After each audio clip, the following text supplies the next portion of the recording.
Sebuah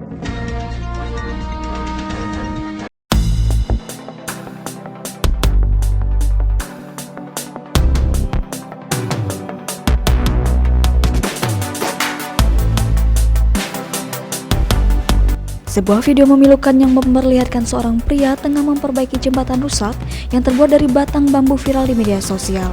Bahkan pria tersebut bertaruh nyawa memperbaiki jembatan di atas aliran sungai yang deras. Dalam video yang beredar, terlihat seorang pria tua tengah sibuk memperbaiki jembatan yang terbuat dari batang bambu. Tampak jembatan tersebut melintas di atas aliran sungai yang sedang deras.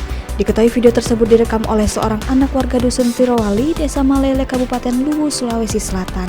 Dia menyebut sang ayah berusaha memperbaiki jembatan yang rusak di dusunnya agar bisa dilalui untuk membeli beras. Sontak video tersebut memancing berbagai reaksi netizen di kolom komentar. Banyak netizen yang menyayangkan pemerintah daerah setempat yang tidak memperdulikan infrastruktur.